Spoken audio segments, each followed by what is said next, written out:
Maya Pabengi, Pampanga, magandang gabi, Central Luzon. Ako po yung kayong talasuyo, Justin Dizon. Areni na po, reng mga ragula balita. Ngayon pong Martes, July 18, 2023. 5.5 million pesos sa Piggery Project, King Santa Catalina, Minalin, Pampanga. Na po malaos, deed of usufruct, kanselado na. Construction ning Baliti Panipuan Malino Road, mitok ng maygit paruminggo, uli na kanu ning pamanuran ag pangking DPWH, motorista sasaingsing na. Maharlika Investment Fund, pinirma na ng President Bongbong Marcos Jr. Congresswoman Gloria Macapagal Arroyo at Congressman Dong Gonzales tumagon keng kaduang sona ng President Marcos. At 240 million pesos alaga ning high-end imitation products asabat ning Bureau of Customs King Subic. Kabalen, ibalaos na nakanuning kontraktor ing pamagobra kinpong Baliti Malino o Baliti Panipuan Malino Road kay batning maygit paruminggong pangatok ng agpangpuyan kang Engineer Jasper Brian Santiago ning Pampanga 1st District Engineering Office ning DPWH. July 12 po, anyang pisyala na ning CLTV 36 News ning mesabi pong road project king Barangay Baliti, syudad po ning San Fernando. Akasabi mila po reti ring sasaingsing residente ang pong motorista uling pilanepin kanungal dong makatiwangwang ing gagawandang dalan panenamu kanung ating mga nakbagasaken kay excavation area uli ning makiputya ita pong mitaga na dadalanan da. Mga sirala naman kanu bearing den tricycle dareng mamasada uling sasaltala reni ayan po timo po yung kakitsu keng video nga na pang Engineer Santiago oras na naman kanu manuran ay magbalabalaos na kanu ing pamagobra keng Baliti Panipuan Malino Road. Agpang po ka rin nga kasabi tamong concerned citizen, nung malyari ka no, maski ala pang magobra, itambakan da po itang portion, ita pong rampa, nung kakakitse po itang pilatan, daretang kanal, ang po itang dalan, mitatagan, nung malyaring tambakan dyan naman ita, uling may lalam po kanong may lalaming kulkul, paulinapin, ninguran. Darakal no po kano, reng mga sirang saken, ang gana pong ining bayo ta magprograma, mamanaos la po reng concerned citizen kaya katamu, makisabi la pong mayap na kalampagan tayo yung DPWH, ang po yung kontraktor ning mesabing road project, bang kanita, midina niyang solusyon ng karelang problema nung kakakitsi po kabalanayan po ating saken, sasayad na king gilid na po ning dala no itang ausandang balamo rampo o gater uli nanin pong milalam ning milalampin itang parting gabon niya po kasi ita uli na ning pamanuran at panayang milalabasan may kulkul ning may kulkul anya makanyan la pong mga sira deng saken na lalabas.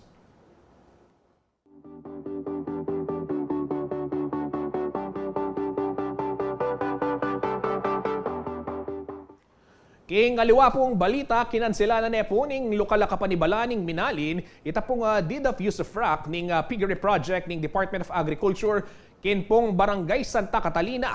Manyawa daw man pong ordinansa nginiring memalen bang asiguro ing pamag-regulate po kareng poultry ang pong Piggery Farms king karelang lugal. Para po king aliwa pang detalye, mag-report kay Liana Canilao.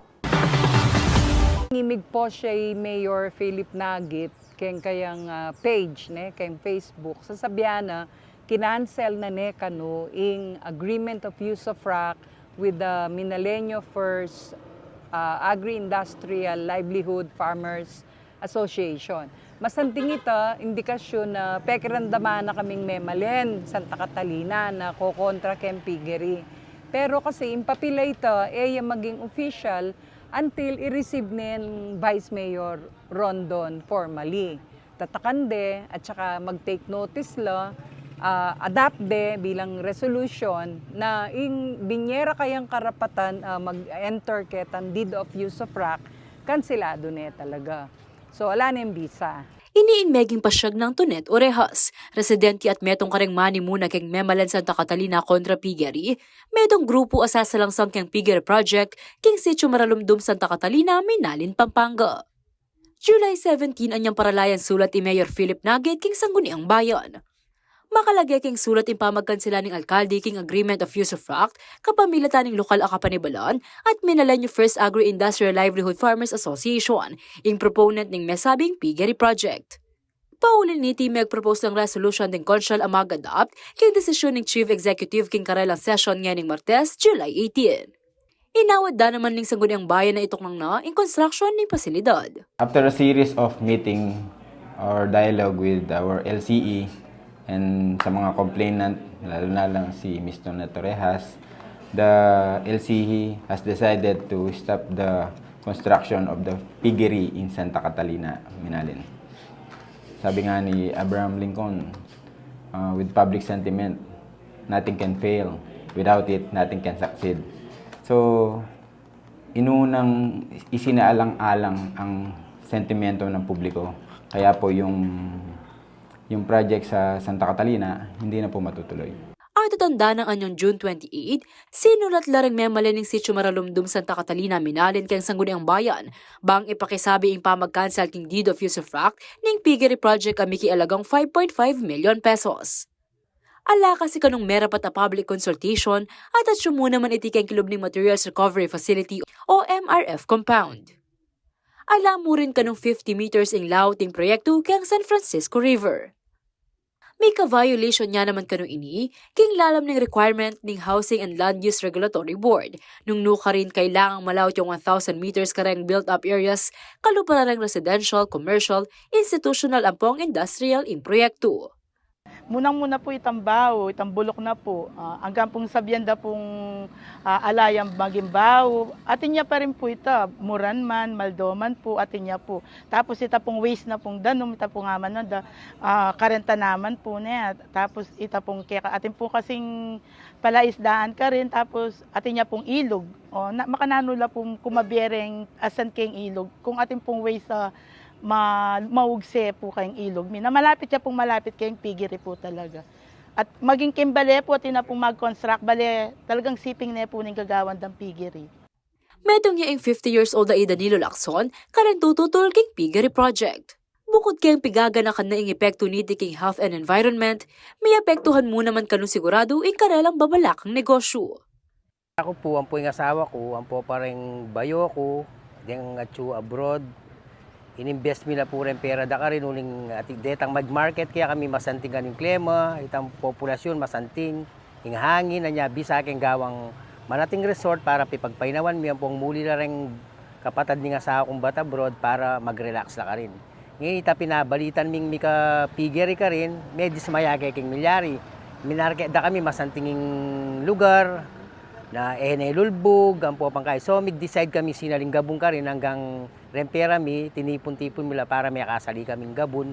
Migpasalamat naman ni Vice Mayor Mercado kayang kayang king Sanggunian, uli ng karelang mabilis sa aksyon, digil king issue. Ako rin po ay nagpapasalamat sa mga miyembro ng Sangguniang Bayan sa agarang aksyon na ginawa para po sa kapakanan ng mga naninirahan sa Santa Catalina. Samantala, bistaman migtagumpela ng Memalan, alikan ni mayayari ang karelang pamakipaglaban. Pakisabi ra kayang Sangguniang Bayan, agawang ordinansa ang mag-regulate king application ng pang operation ng poultry at piggery keng Minalin. Liana Canulaw, CLTV 36 News. Ken pong ngaliwang balita, miras po kay nga 2 dalan at 40 milyong pesos ingalaga ning high-end imitation products sa Asabat ning Bureau of Customs kay Port of Subic. Makalulan laring fake signature items kay nga 40-foot container van. Base po kay nga siyasat, dareng otoridad, miki violations la reng items kay intellectual property rights regulations. Migwal na pong warrants of seizure and detention in Bureau of Customs. Pauli na po ning violation kan Section 155 ning Republic Act 8293 o ita pong ausandang Intellectual Property Code of the Philippines.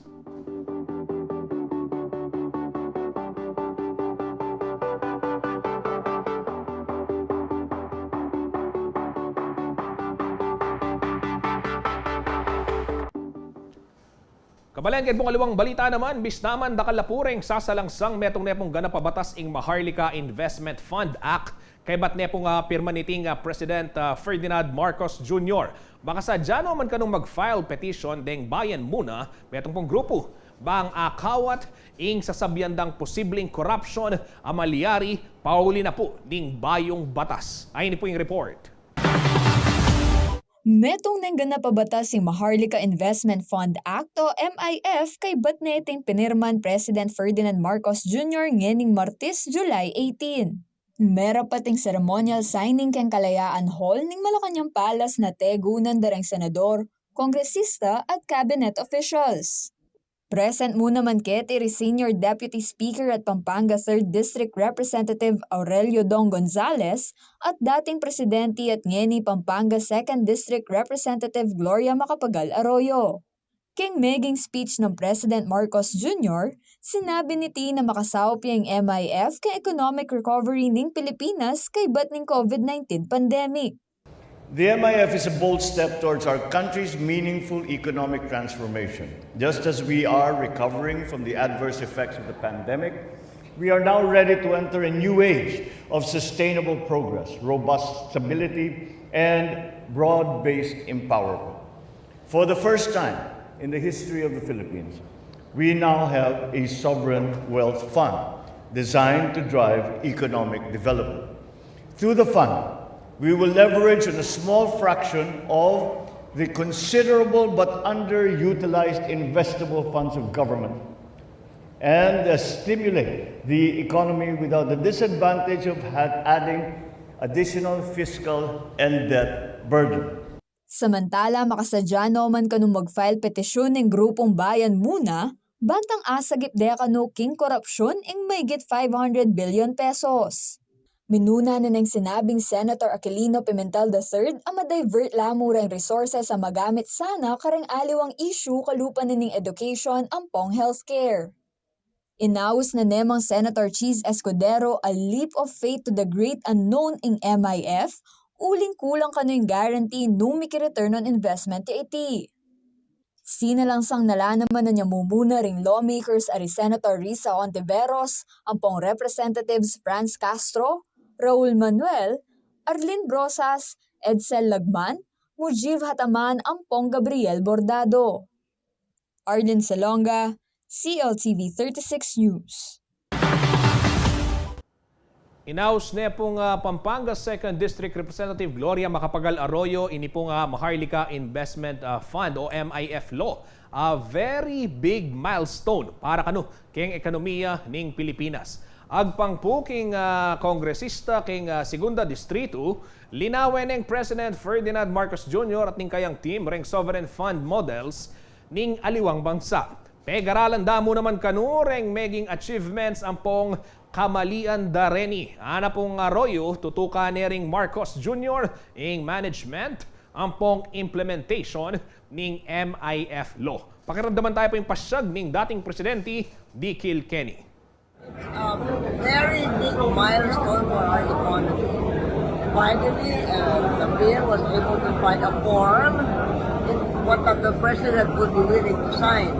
And there are many sovereign funds all over the world. And that's what the president said. And they looked at the different models, they looked at the achievements, they looked at the mistakes. So this is a very good bill. And now, like all sovereign funds, that he will be in the management.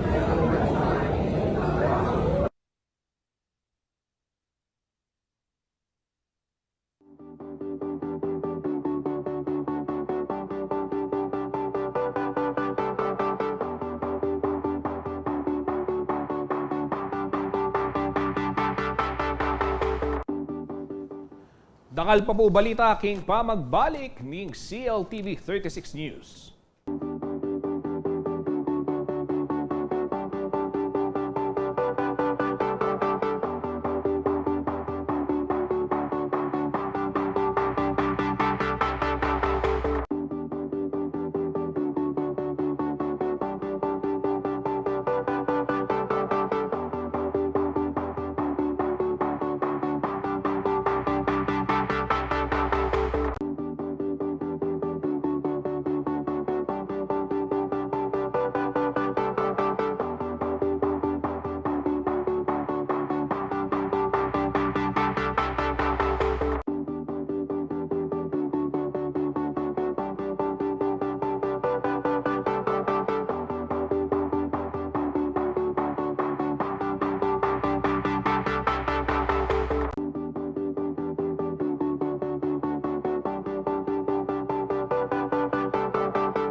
Magbalik po ang CLTV 36 News. Kabalen, makasadyaya ka nung tumagon kay State of the Nation Address ng President Ferdinand Marcos Jr. Ipampanga, 2nd District Representative Gloria Macapagal Arroyo. Agpang pa po kay Secretary General ng House of Representatives, King VIP Galleria kanu, lukluk ing kongresista, dati po nga menungkulan, bintim antimong presidente. Kinumpirma na naman po Representative Dong Gonzales, King CLTV 36 News, ing kayang attendance, King Sona. Magbalita po Arlene Salonga.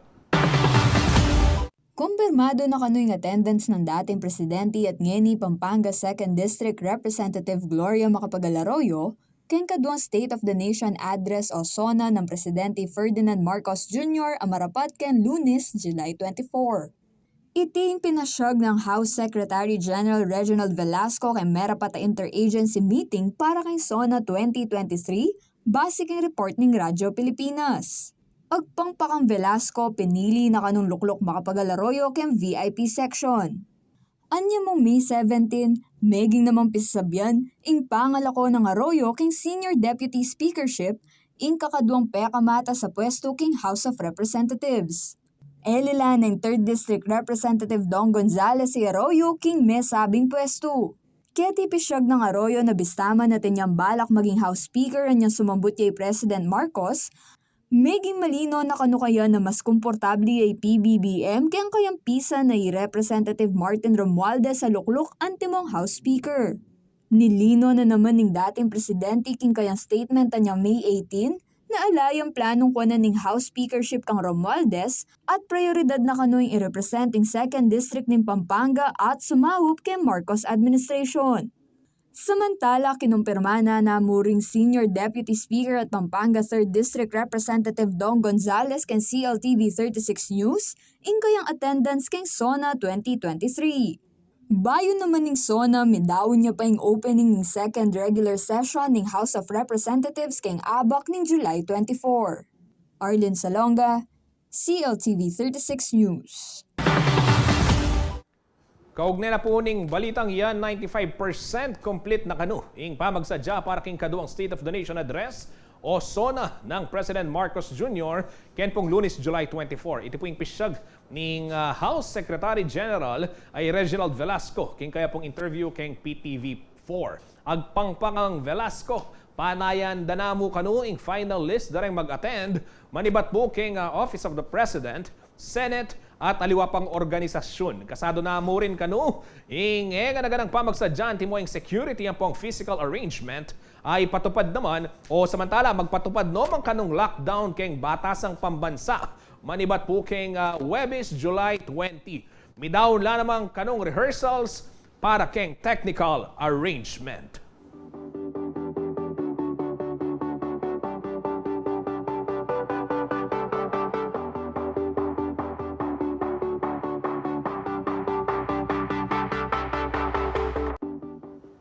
Sa ibang balita naman ho tayo, mga karehiyon, ito ho yung pagiging major economic hub ng Pampanga. Ang isa raw sa dahilan kung bakit napili ng National University na dito buksan yung kanilang ikasampung campus.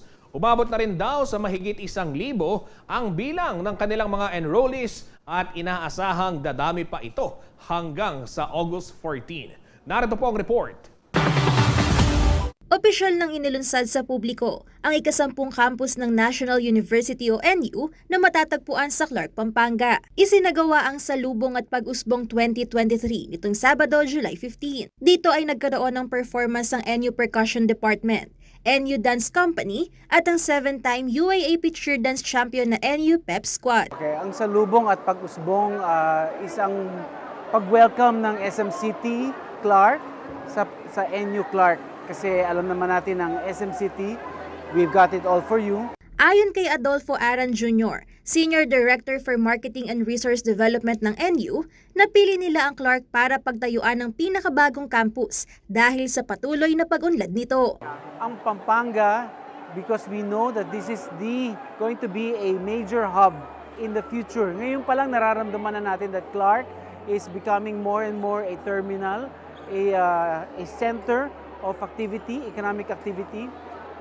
We know that one of the airports is located here, and sa palagay ko, isa to sa mga growing communities na magiging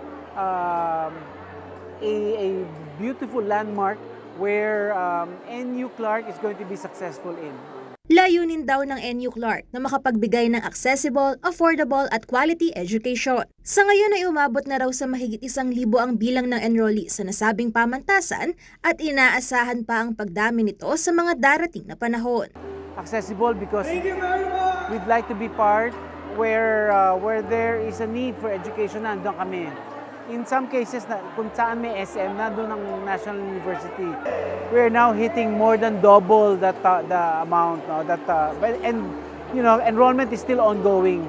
So we hope that we will triple that target, no, for the first intake. Masayang-masaya naman ng ilang mga estudyante na nakausap ng CLTV 36 News sa isinagawang launching event. Marami raw sa kanila ang excited ng maranasan ng campus life sa pamantasan. I choose NU Clark po kasi po yung mga facilities nila maganda and maganda din daw po yung quality ng education nila. Pinili ko yung NU Clark or National University because of the quality education. And of course, may mga idol din ako like Bella Belen from the volleyball and yung NU Pep Squad. I think of how competitive they are showing how as in UAAP nga, sila yung parang nagtatap sa mga nagcha-championship. Naging masaya po kasi ang lalayo po ng mga NU sa Pampanga. Ang National University Clark ay nag-aalok ng programa para sa senior high school at college courses gaya ng psychology, civil engineering, architecture, hospitality management, and computer engineering. Bukas naman ang enrollment para sa school year 2023 to 2024 hanggang August 14. Angelica Cara, CLTV 36 News. Kabalen, apin po rin ding mga regula balitang kinalap ng Kekatamong News Team. Para po kayong aliwa pang updates, like and follow lamo po rin Kekatamong social media pages. Ken pong Facebook, Instagram, TikTok at YouTube at CLTV36 Official. At intamo rin pong at CLTV36 News, keng Facebook, Twitter naman at CLTV36 and at CLTV News. Malyari lalaman pong ayal Ben, deng yaluwa pang programa ng CLTV, keng Kekatamo pong website, www.cltv36.tv. Download niya rin po yung kakatamong live streaming app keng Google Play. Pong siyempre, keng Signal Channel 115 nationwide po yan. Ken pong Central Luzon, keng kakatamong 39 cable partners at keng Free TV Channel 36. King Laguna po ng CLTV 36 News and Current Affairs. Ako po, yung kaya kayong talasuyo, Justin Dizon. Dakal pong salamat.